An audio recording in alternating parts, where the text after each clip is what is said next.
Приветствуем вас на канале Раиса Горяченко «Дача, сад, огород, цветы». Мира вам и добра, и благодатной погоды.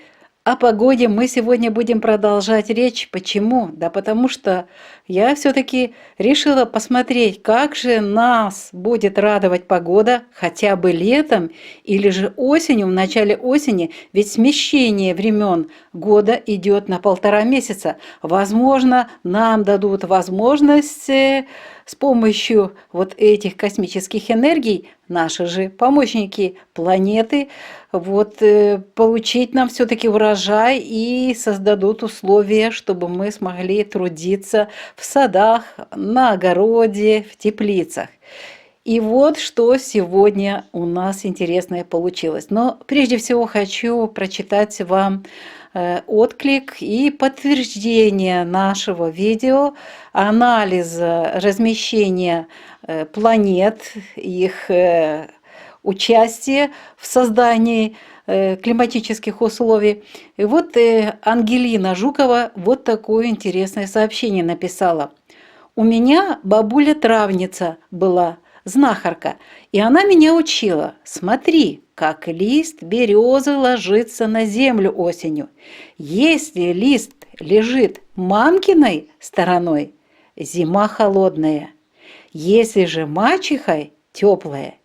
Сейчас лист у нас уже лежит мамкой, значит, зима холодная будет, и весна тоже холодная будет, 100%. Будем надеяться, что с помощью наших усилий все-таки будет что-то помягче, но все зависит, напоминаю, от каждого из нас, от нашего состояния, как мы себя будем ощущать, как будем себя вести, каким образом подготовимся к этому прекрасному периоду 2023 года. И так у нас пройдет этот год. Но давайте сейчас рассмотрим период лета, и это очень важно. Напомню, что вчера мы рассмотрели с вами погоду зимой, какие планеты управляют этим процессом, насколько много у нас будет воды, влажности, здесь будут планеты находиться многие в знаке стихии воды, а также в знаке стихии земли. Козерог будет, Телец тоже давать влажность и прохладу, холодная земля будет. Ну и мы с вами определили, что все-таки немного будет давать тепло Юпитер, он действительно заботится о тепле, но с 16 мая Юпитер переходит в знак Телец, но зато 20 мая Марс, который дает тепло, будет в знаке Лев. Ну а до этого времени Марс, который решает очень много вопросов с природой, с погодой вернее, он находился в начале года в знаке Близнецы, а затем в знаке Рак. Это я вам напоминаю то, что мы рассматривали в первом выпуске о погоде зимой и весной 2023 года. Итак, у нас получается, что конец мая только Марс будет во Льве давать нам тепло. И причем он будет сохранять это тепло до 10 июля. И это плюс. Конечно же, поможет ему немного, но не сильно, также Венера. Хотя она будет в начале июня до 5 июня находиться в знаке Рак, затем она перейдет в знак Лев. Это тоже стихия огня. И здесь будет находиться до 9 сентября. И что еще у нас красненьким выделено этой стихией огня? Это солнышко, которое с 23 июля и до 22 августа будет находиться тоже в знаке Лев. И все, это вся энергия огня, это все тепло, которое мы получим. Тот же Марс, который до 10 июля еще будет дарить тепло, затем перейдет в знак Дева, это знак стихии Земли, влага, прохлада, И здесь будет находиться до 27 августа, а затем перейдет в знак Весы. Это стихия воздуха, это ветер, сильные ветра, иссушающие, но в то же время у нас будут планеты находиться, те планеты, которые будут давать нам влагу и находиться в знаке рыбы. Вот Сатурн в знаке рыбы будет до конца года находиться, Нептун в знаке рыбы. Правда, с 1 июля будет ретроградным до 6 декабря. При ретроградности чуть-чуть сдерживается вот эта энергия воды.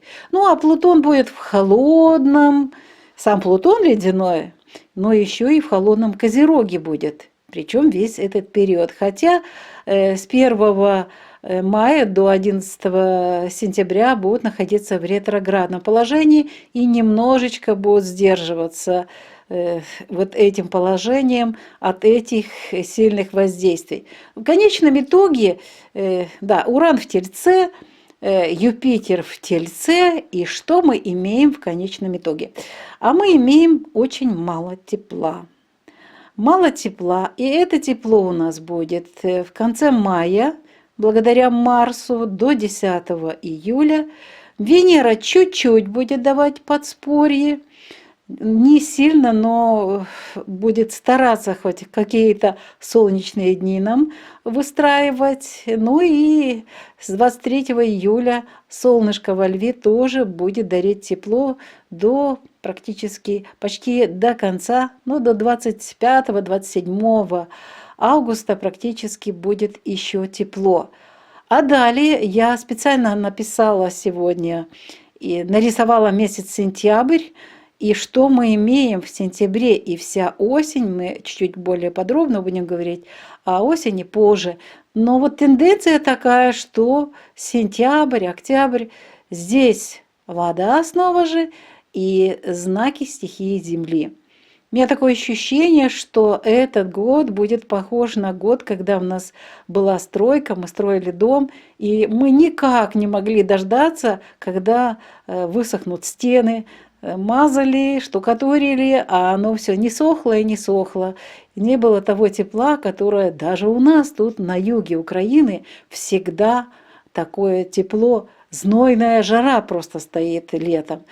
А вот 2023 год, да, перекликается холодное лето 1953-го, или как там назывался фильм, «Холодное лето 53-го», по-моему. Так вот, где-то в какой-то мере вот этот год будет перекликаться вот с этим годом, наш 2023, с тем годом, когда было холодно, холодное лето. Да, действительно холодное, потому что очень мало энергии тепла, энергии огня, очень мало.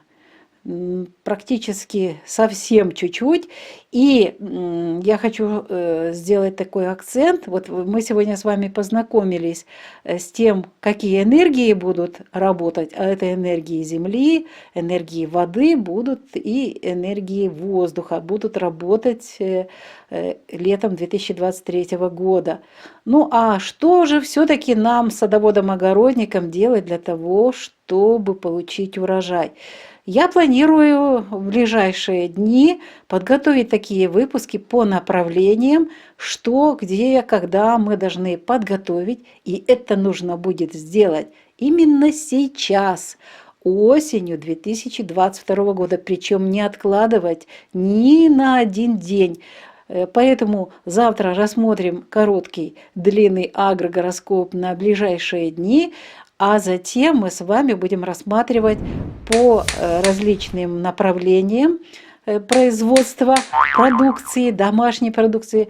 Сложно представить, как будут выращивать зерновые культуры, хотя много воды.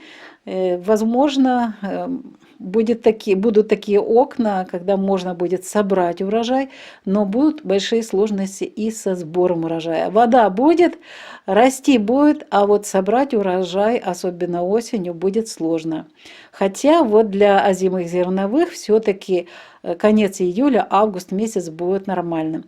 Ну а для нас, огородников, тоже предстоят серьезные задачи, но у нас небольшие участки, и мы с вами справимся.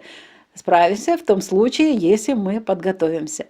Надеюсь, вы подготовите к следующему выпуску тетрадочку, ручку, карандаши, все, что вам нужно. Еще раз вот сделайте себе скрин вот этих энергий, потому что год такой непредвиденный. Дальше будет, может быть и отключение электроэнергии. Энергетические вот эти коллапсы могут по разным причинам быть, и не будет возможности получить доступ к компьютеру. Поэтому записывайте, зарисовывайте, и вместе с вами определимся, что мы должны сделать, чтобы мы во всеоружии встретили 2023 год и прошли его легко, создав для себя свою же сытую и хорошую жизнь для себя, для своих семей.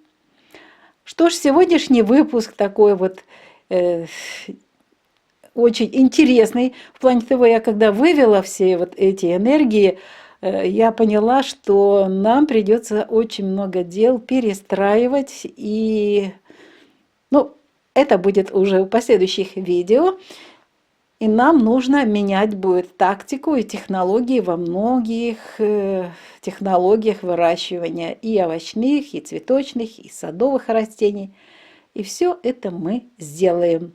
Я уверена, что вы уже научены и сумеете это все сделать. Так что до новых встреч на нашем канале. Подготовьтесь хорошенько, все записываем, все планируем заранее и выполняем.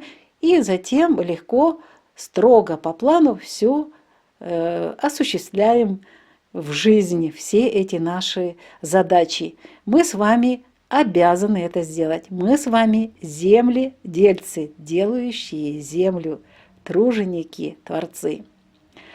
Раиса Греченко, Александр Волик желают вам прекрасного настроения. Да, сейчас магнитные бури, но это возможность почистить свою карму, очиститься, успокоиться и подготовиться основательно к следующему году. Ну, а то, что вы не успели сейчас сделать в плане каких-то посадок, посевов, сделаете. Впереди у нас еще хорошая будет осень, будут вот эти резкие перепады температур. Мы уже с вами об этом говорили, о погоде осенью, и в начале зимы я снова же сделаю сноску. Так что справимся с этой работой и справимся с 2023 годом. Обязательно это сделаем. Верю в вас. Что ж, пока-пока. До новых встреч на нашем канале.